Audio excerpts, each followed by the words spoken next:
توحید واحد سے ہے، اس کا معنی اللہ تبارک و تعالی واحد ہے، اس کا کوئی شریک نہیں ہے۔ تین اعتبار سے وہ کم از کم اس کو واحد ماننا ضروری ہے۔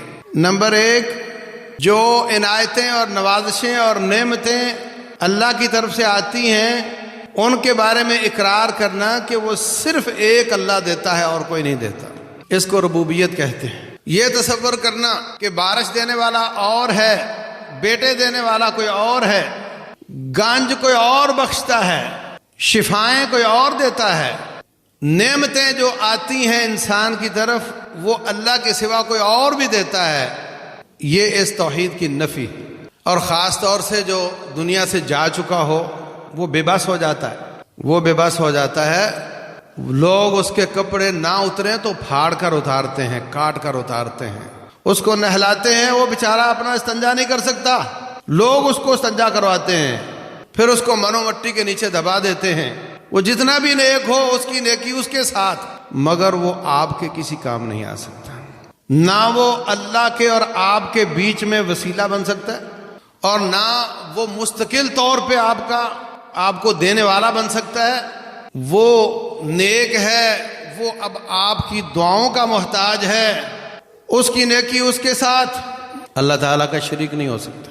تو توحید کی پہلی شکل یہ ہے کہ رب ذوالجلال والاکرام سے ہی تمام نعمتیں آتی ہیں اور کوئی نہیں دے سکتا۔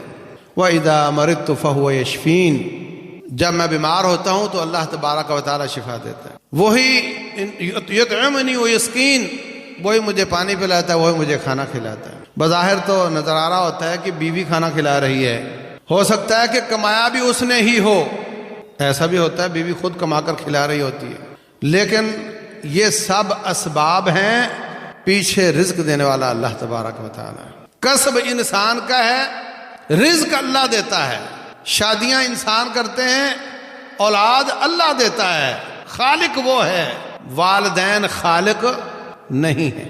اس لیے مجھے بڑی پریشانی ہوتی ہے جب اردو میں یہ لکھا جاتا ہے کہ اس عورت نے بچہ پیدا کیا، مجھے یہ بات سمجھ نہیں آتی، اس نے کیسے پیدا کر لیا؟ پیدا تو اللہ تبارک و تعالیٰ کرتا ہے، یہ جانتی ہے وہ پیدا کرتا ہے۔ اور جتنے دنیا والے ہیں ان کی اپروچ اسباب تک ہے، اور مسلمانوں کی اپروچ مسبب الاسباب تک ہے۔ زلزلہ آ گیا، یہ کہیں گے جی وہ پلیٹیں تھیں، وہ ایسے تھی، وہ نیچے پلیٹیں ہوتی ہیں وہ کھسک جاتی ہیں تو زلزلہ آ جاتا ہے، یہ اسباب ہیں، اور ان پلیٹوں کو ہلانے والا اور نہ ہلنے دینے والا مسبب الاسباب ہے۔ سیلاب آئے، وہ کہتے ہیں جی کلائمیٹ چینجنگ ہے یا گلوبل وارمنگ ہے جس کی وجہ سے ایسا ہوتا ہے، ہو سکتا ہے یہ بھی اسباب میں سے ایک سبب ہو، لیکن رب ذوالجلال مسبب الاسباب ہے۔ نوح علیہ السلام کے زمانے میں طوفان آیا، وہ گلوبل وارمنگ کی وجہ سے آیا تھا۔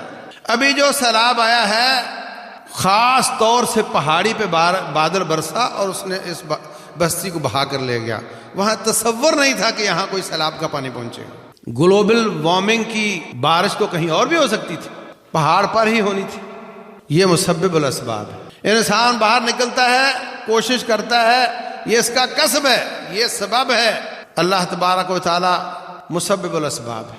آپ کے تھوڑے بچے ہیں، اللہ تبارک و تعالی آپ کو رزق دیتا ہے، جیسے بچے بڑھتے ہیں، بیویاں یا وہ کسی یتیموں کی کفالت شروع کر دیتا ہے، جیسے اس کے اخراجات بڑھتے ہیں، اوپر سے اللہ تبارک و تعالی نل اور کھولتا چلا جاتا ہے۔ تو عزیز بھائیو، یہ تصور رکھنا کہ تمام عنایتیں اور نعمتیں ایک رب کی طرف سے آتی ہیں، اس کا کوئی شریک نہیں ہے۔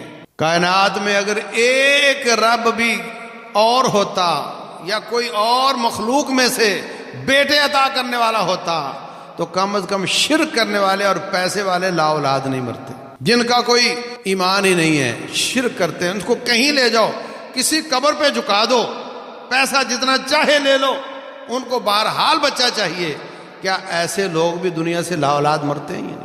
ڈاکٹر علاج کرتے ہیں بڑے نئے طریقوں سے، اولاد جننے کے طریقے، ان سے بسا اوقات ان کو بھی اولاد مل جاتی ہے جن کو روٹین میں نہیں ملتی، لیکن پیدا اللہ کرتا ہے۔ یہب لمن یشاء اناثا ویہب لمن یشاء الذکور، جس کو چاہتا ہے بچیاں دیتا ہے، جس کو چاہتا ہے بچے دیتا ہے۔